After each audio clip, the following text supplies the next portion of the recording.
Did you ever wonder how strong the cameramen actually are? Or what kind of crazy upgrades they've been getting? There are 18 fighters in their race, and trust me, every single one of them brings something different to this war. Well, today is your lucky day because I am going to explain each and every one of them. And full disclosure, I'm a cameraman myself, so this one's a little personal for me. Also, we are so close to 150,000 subscribers, and honestly, it means even more talking about my own race today. Help me reach that goal by subscribing and liking this video. I truly love you guys and appreciate all the support. Let's get into the fighters. Camera fighter number 1, normal cameraman. They are nothing extraordinary on paper, but they deserve to be here, and here's why. They are the most common fighters in the entire war, and also the POV. Every episode you've ever watched, you're watching through one of these guys. Without them, there is no Skibidi Toilet series. In their 1.0, they used bolt rifles as their main method of attack, high penetration shots that cut through enemies efficiently. Some also carried paralyzer laser rifles,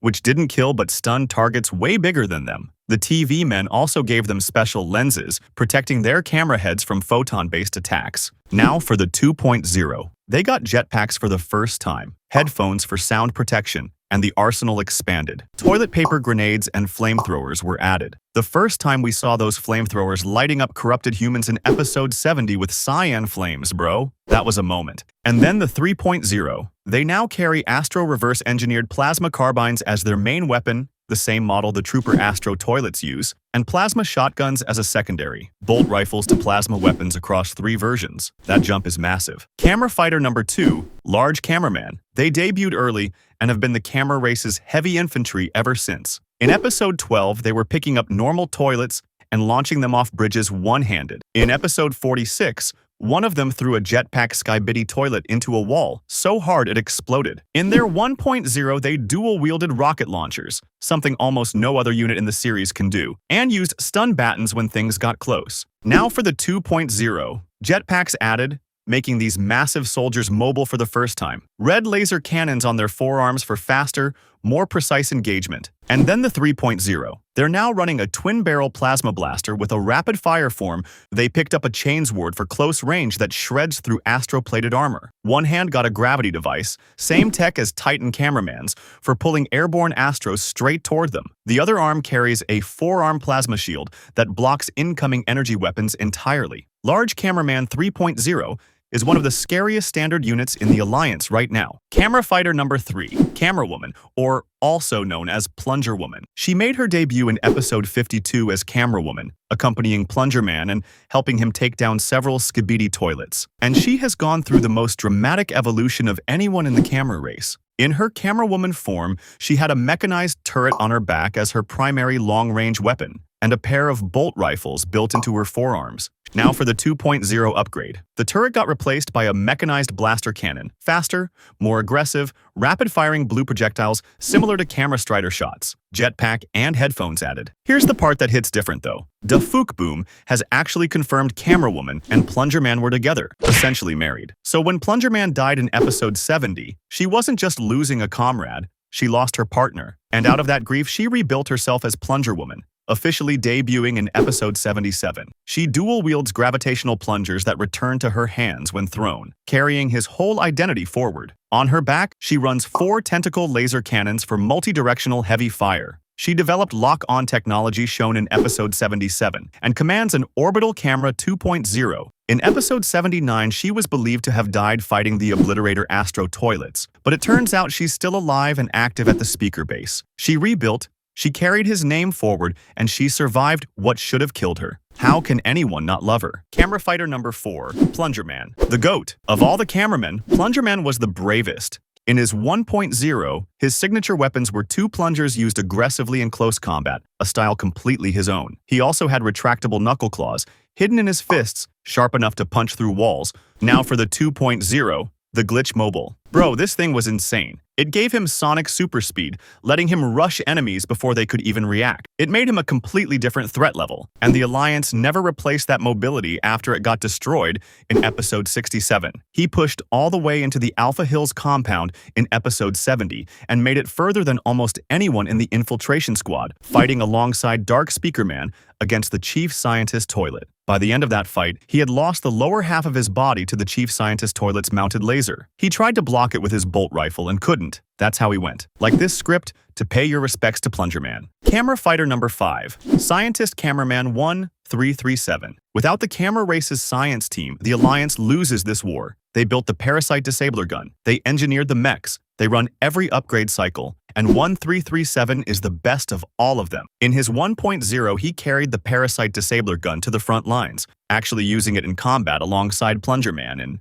episodes 48 and 54. He piloted a combat mech despite being a scientist, because of course he did. Now for the 2.0. His mech got upgraded with a paralyzer dart gun attached. He survived G-Toilet 4.0, physically escaping before his mech exploded. He rebuilt the camera strider from critical wreckage into the 2.0, and he's currently directing CH-4D Cameraman as of episode 79. Camera Fighter number 6. CH-4D Cameraman. This one is different, bro. CH-4D is the camera race's secret weapon, kept in a capsule inside Cameraman HQ and only deployed for high-value targets. He's a prototype, not a regular soldier, and the first cameraman ever confirmed with a warp ring. He doesn't use rifles like everyone else. His hands have electric emitters built directly into them, powered by his propulsion ring, releasing streams of blue energy current. In episode 79, he stepped out of his chamber, walked up to a specialist astro toilet, electrocuted it completely, and walked back. Clinical. No wasted movement. One detail that says everything about him. On his way back to the chamber, he pushed TV Woman out of his path with zero acknowledgement. He genuinely seems less affectionate toward her compared to how other characters treat each other in this series. His stock is vertical right now. Camera Fighter number 7. Camera Strider. After a long absence, it came back, and honestly, it really surprised me. In its 1.0, it was a 3-legged mech controlled by Scientist Cameraman 1337. Its main firepower was 4 plasma cannons in an X formation. What made it genuinely scary was that those same 3 legs could climb any wall and stab enemies in close quarters.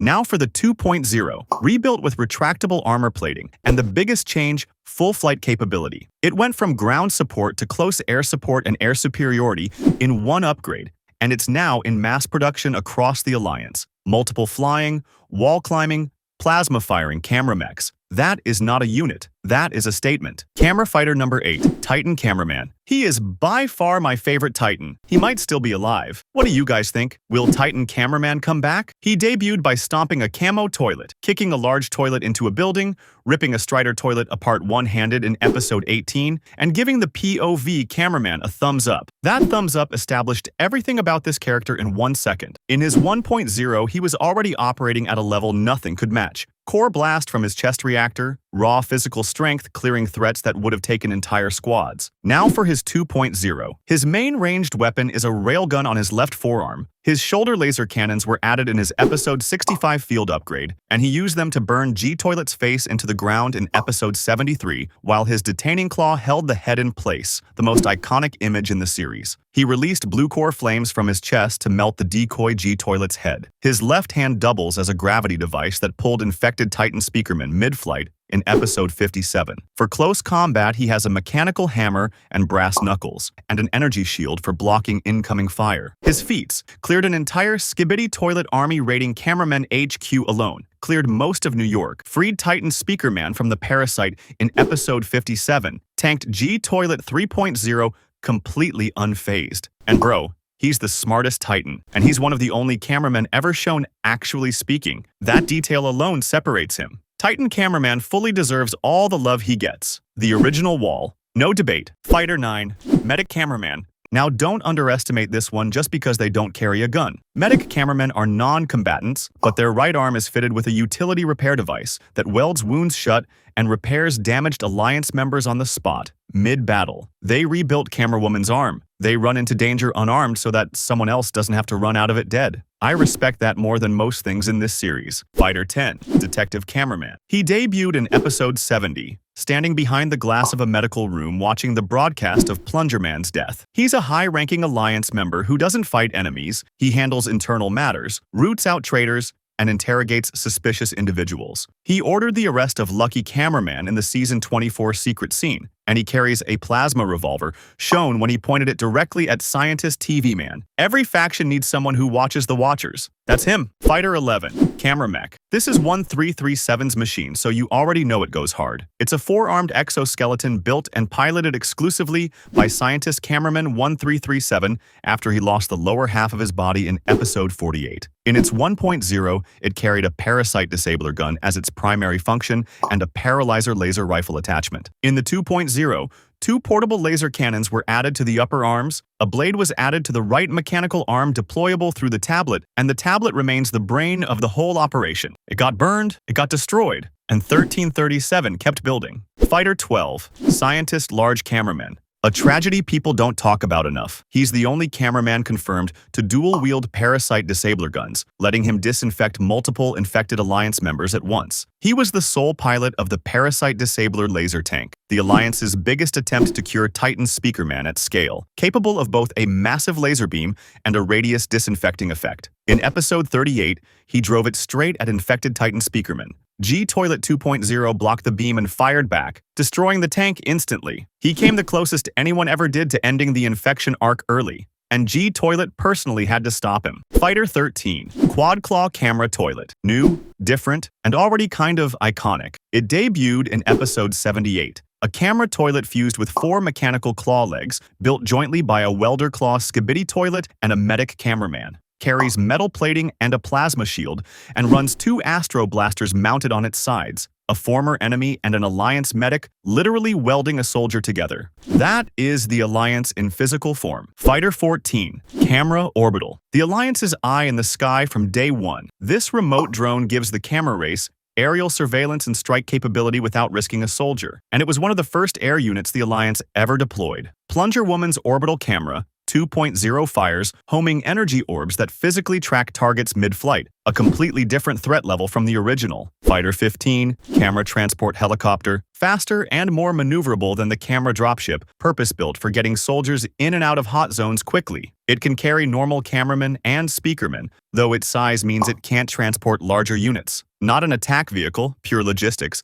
And in a war this big, logistics is a superpower. Fighter 16, Camera Toilet. Maybe the boldest idea in the series and the shortest career to match. A fusion of a camera head and a standard toilet body, built purely for spying on Skibidi toilet operations undetected. The disguise worked until the chief scientist, a regular toilet, and a Strider saw through it, triggering an explosion that ended it. Only one was ever built. Fighter 17, POV Cameraman. This one is personal. The POV Cameraman is us. Every episode is filtered through them. They're not one person, they're a role, taken up by different cameramen across the series, including Scientist Cameraman 1337, Titan Cameraman 2.0, and the blue-shirted large cameraman. They've fought with bolt rifles, grenades, jetpacks, headphones, lenses. They've survived things that killed everyone around them. And they've died too. The whole series is a war documentary told through these guys. Without them, there is no story. Fighter 18, Sergeant Cameraman. He smokes a cigar on the battlefield. That's basically his whole character, and it still works. A commander within the cameraman ranks, wearing a dark leather coat, blue tie, dark blue shirt. In episode 75, he held the line when the Scout Astro Toilet attacked his group and reached out to Cameraman 1K34, silently signaling trust toward the Skibidi toilets. In episode 79, he was still standing on a crate, watching the battlefield, hands on his hips. He doesn't need a plasma cannon. His presence and aura is the weapon. Okay guys, that was it for today's episode. If you want more of these videos, make sure to like and subscribe.